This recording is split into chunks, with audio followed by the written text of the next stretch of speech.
temprano, el primer informativo del Cantón Rumiñahui y el Valle de los Chillos. Chillos, en voz alta, las voces que nos guían, informando sobre lo local, nacional e internacional. El primer informativo del Cantón Rumiñahui y el Valle de los Chillos. En voz alta.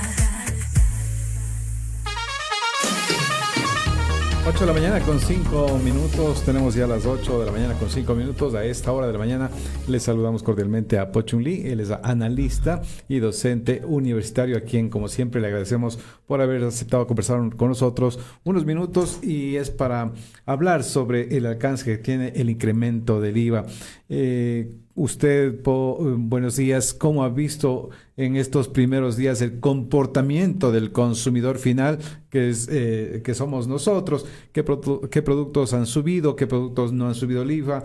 ¿Cómo han actuado las empresas y también los negocios a propósito del incremento del IVA al 15%? Les saludamos Manuel Escobar y Jaime Rosero Po. Buenos días, adelante.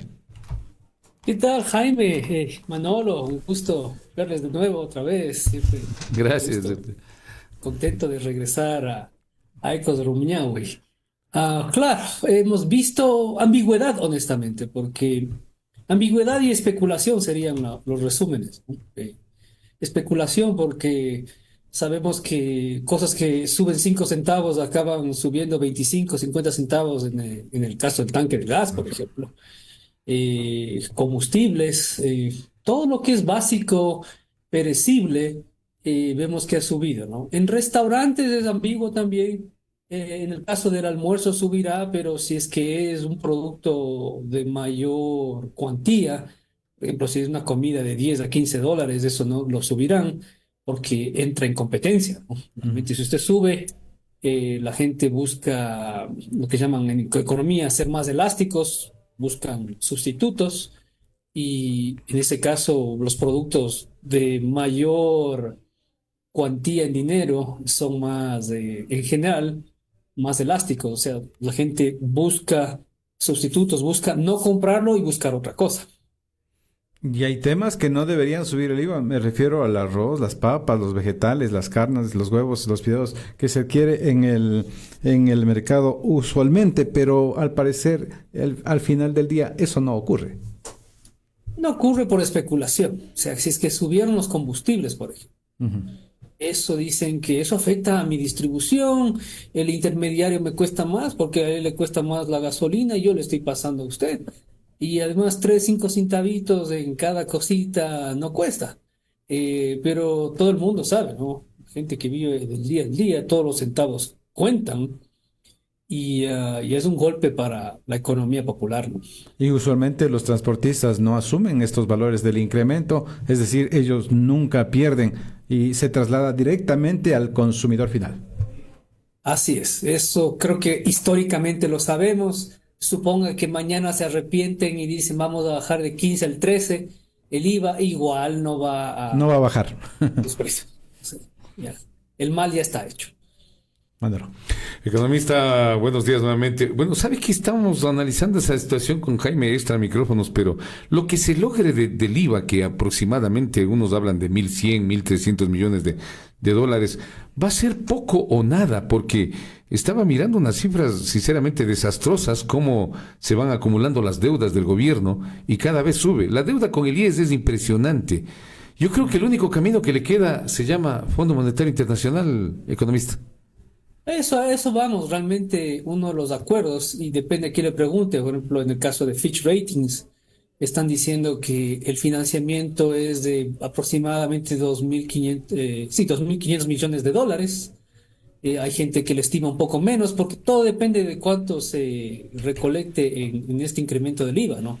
Y a eso también hay que pensar que, y en el presupuesto general del Estado no lo incluyeron, son esos impuestos a las cooperativas y a los bancos, por ejemplo. Eso no está contemplado. No está contemplado también, por ejemplo, ahora que el petróleo está sobre los 80 dólares. Ellos en el presupuesto general del Estado se contemplaba unos 65, 66 dólares el barril. Entonces puede ser que el nivel de financiamiento sea menor. O sea, el precio del petróleo podría salvar algo, economista. Algo, aún así creo que se estima que mínimo será 1.500 millones de déficit. Eso sin contar las deudas de retraso, ¿no? Estamos hablando de que, depende de quién le pregunte, se puede sumir hasta unos 12.000 millones.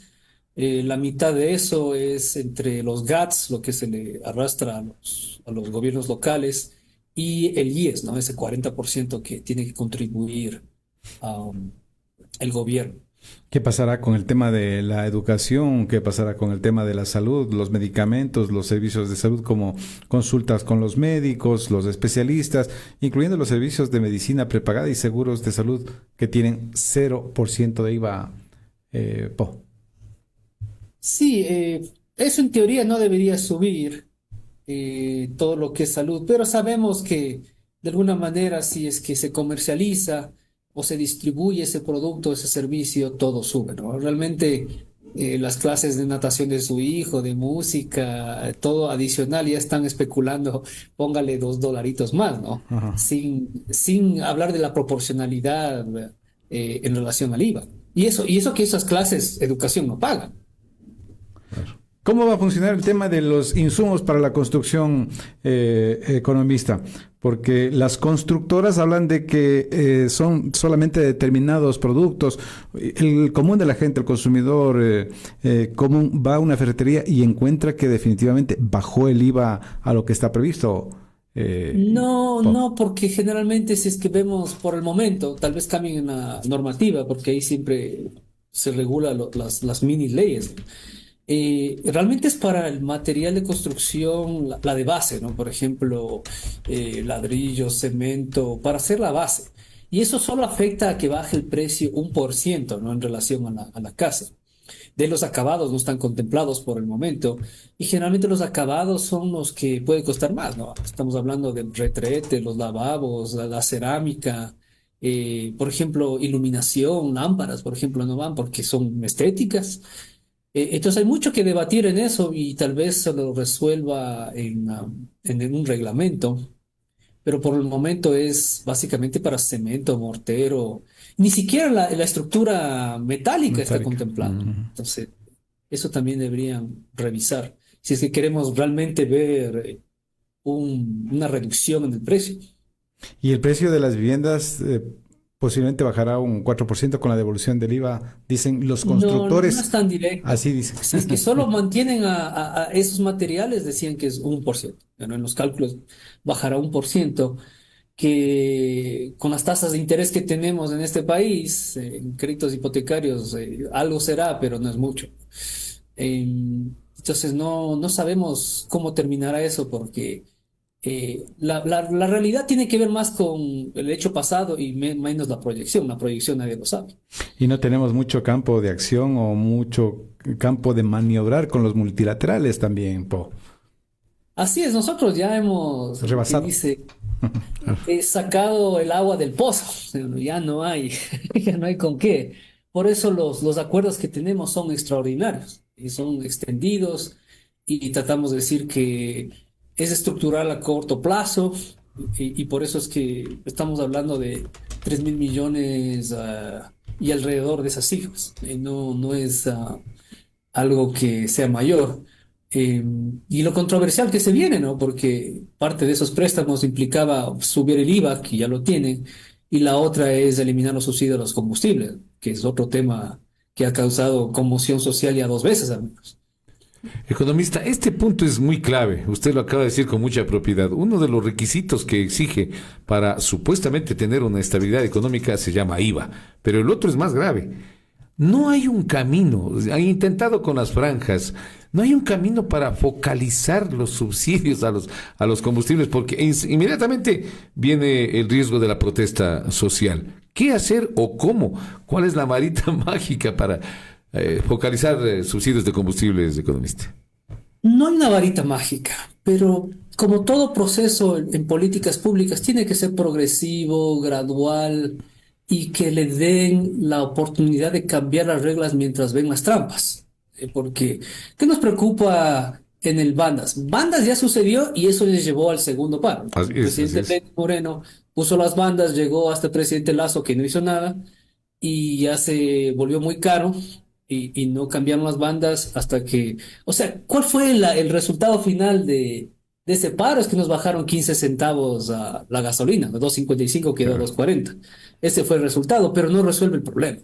Estamos hablando, y hay que decirlo, legítimamente es un mal subsidio, es regresivo. Estamos realmente subsidiando a la clase media para arriba. Ya, esa es la realidad. Y es un problema de inercia, ¿no? De que como aumenta la población, el parque automotor, la demanda de automóviles aumenta. Y ahí ese subsidio en algún momento va a ser impagable. Ya, eso hay que decirlo. Y yo preferiría, si cuesta 4.000 millones, al menos esos 2.000 millones que vayan a salud, seguridad, justicia, educación. Yo creo que todo el mundo estamos de acuerdo en eso.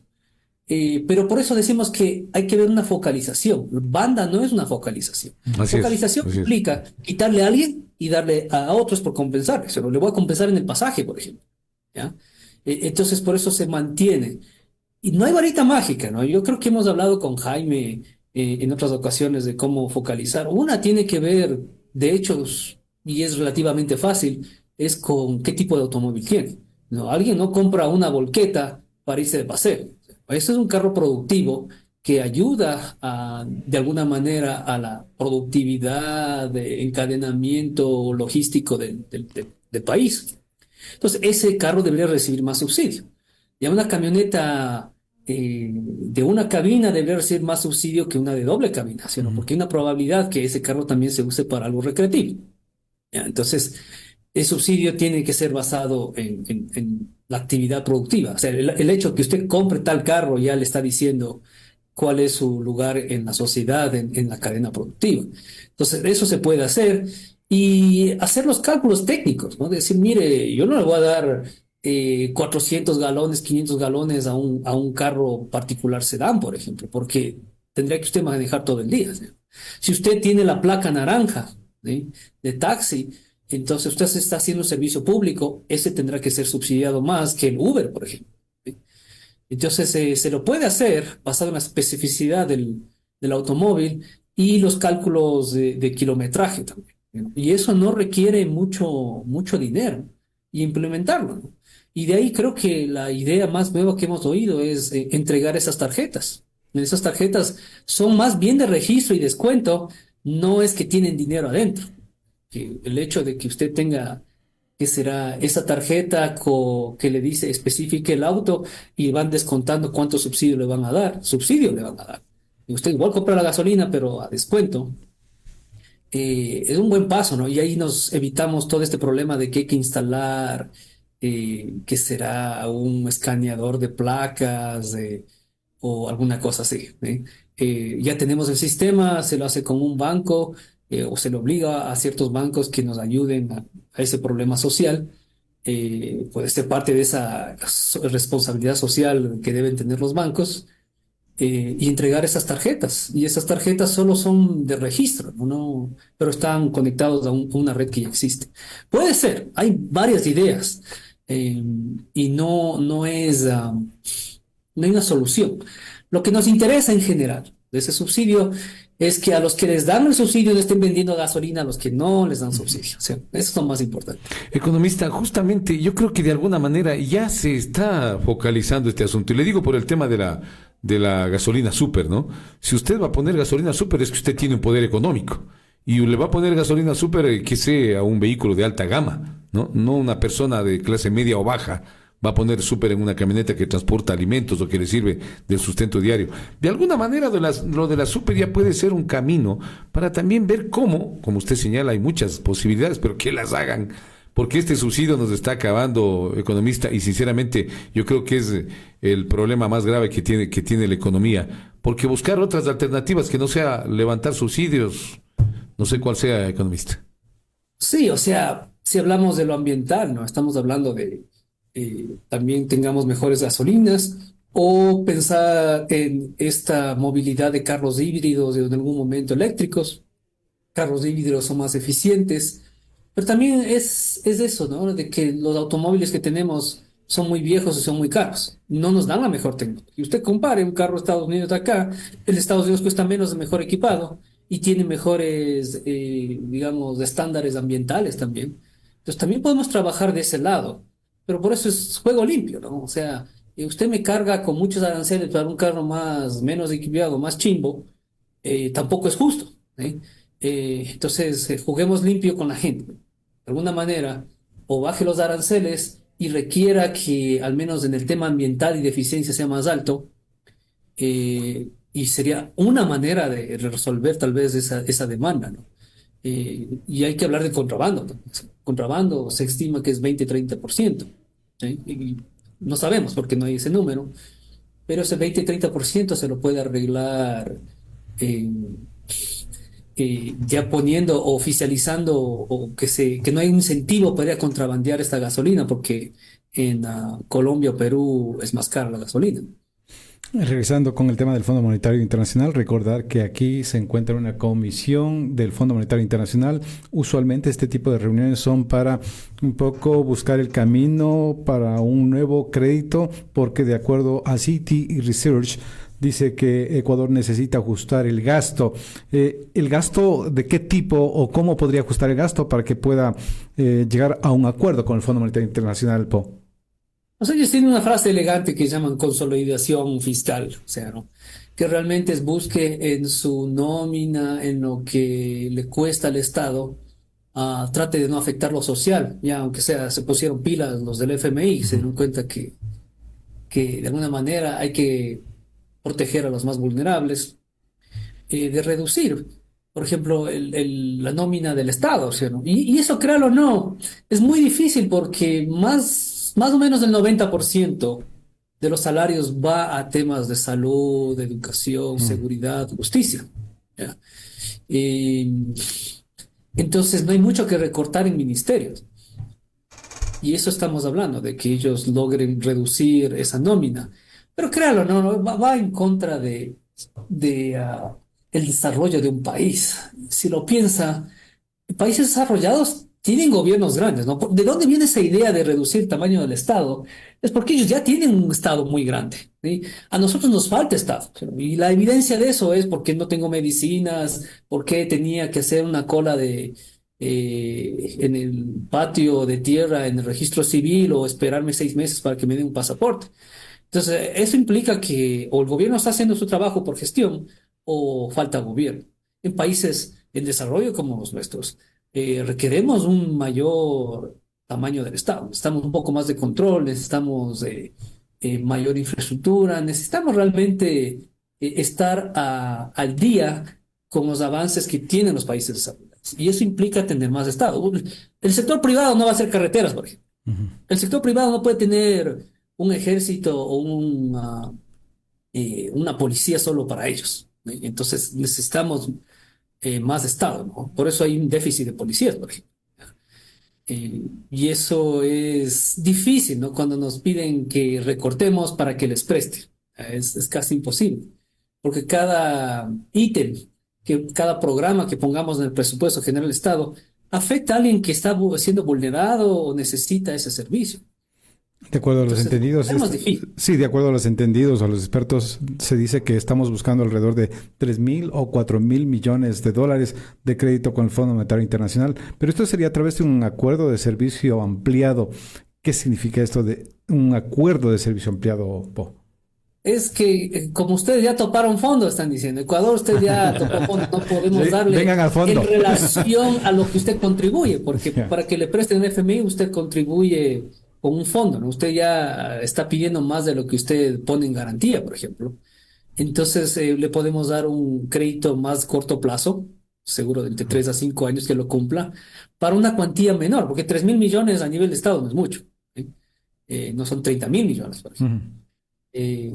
Y eso es eso, ¿no? Por eso es que existen estos acuerdos extraordinarios, lo que usted menciona, el SAP o el RSF, justamente es para decir, usted ya tocó fondo, este es extraordinario, ¿no? Y es a corto plazo por razones estructurales que no pueden cambiar de un día a otro y es necesario para que usted cumpla con sus obligaciones internacionales. Y por eso le decíamos, ¿no? Justamente Jaime mencionó qué significa esto, por qué reduce el tamaño del Estado. Le están diciendo, mire, yo necesito saber cómo me va a pagar. Está implicado eso. ¿Sí? ¿A quién le va a quitar para que me pague a mí? Eso le está implicando. Pero nunca se llega a un final, es decir, nunca se llega a pagar de acuerdo a lo que estaba previsto, porque este es un acuerdo número 23 y el tercero del programa de préstamo de servicio ampliado. Es decir, hacemos acuerdos, pero no lo cumplimos. Si nunca lo cumplimos completamente, ¿ya? Pero por eso es que viene el próximo. ¿Sabe qué es lo ideal, Jaime y Manolo? Es no acudir al FMI y tener, honestamente, finanzas claras y limpias, ¿no? Para nosotros mismos. La idea mejor es nunca ir a pedirle plata al FMI porque el FMI le fuerza a que usted cambie su política económica, a cómo usted debe gastar ese dinero. Y créalo o no, la tasa de interés puede ser 3 a 7%, que es relativamente bajo, pero serviciar la deuda, porque también hay muchos lo que llaman esos administration fees, ¿ya no? Los costos de mantenimiento, esos también a veces son más pesados que la tasa de interés, y eso nadie lo dice.